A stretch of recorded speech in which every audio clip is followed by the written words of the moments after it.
Sarker Nation? Welcome back once again. It's your host, the G-Man, as we go through our 2016 fantasy previews on a team-by-team basis. Today we're going to talk about those New York Jets.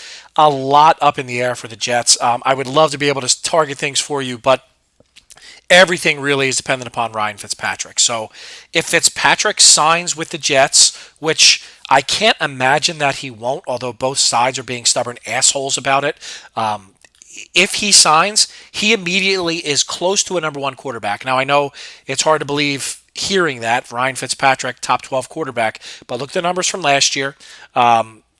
He has two excellent receivers to throw to. He has a deep threat, even though he doesn't have a deep arm. And they have a very good defense. So one way or the other, he would immediately step into that. If he doesn't, and it's Geno Smith, avoid like the plague. Do not take Geno Smith on your team. Don't take Geno Smith as your third quarterback on your team. He is not going to provide you anything other than headaches and heartaches. So it all really is dependent upon Fitzpatrick, and that ties to their wide receivers as well, right? So with Fitzpatrick, I can make an argument that Brandon Marshall's a number one and Eric Decker's a number two receiver. So top 15 and top 25. Without him, I'll tell you that Marshall becomes a low-end number two and Decker becomes a low-end number three. It really is that much of a difference. Matt Forte is kind of the focus of their running game, but I do expect he's going to cede carries a little bit to Bilal Powell. I think the Jets are going to try to be smart about it and realize he's a little older. He's an excellent pass catcher, but so is Powell. I'd say Forte probably falls in that mid-two category of running backs. So don't draft on name and take him early just because you hear Matt Forte.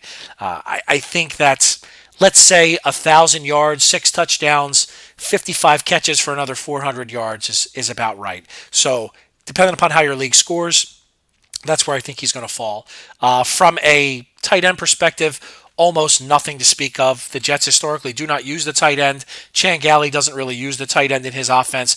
I think Jason Moore has a lot of talent. He's a big guy as far as height goes, and he's good in the red zone, but they simply don't throw him the ball.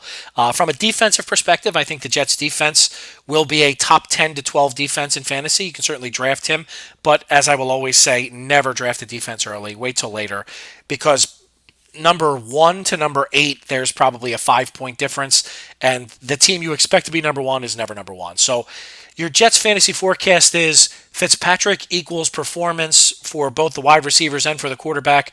No Fitzpatrick equals a doldrum year, and maybe you take Forte to help fill out your roster as a second back. But with your 2016 team-by-team fantasy preview of the New York Jets, I'm your host, the G-Man, and I am out.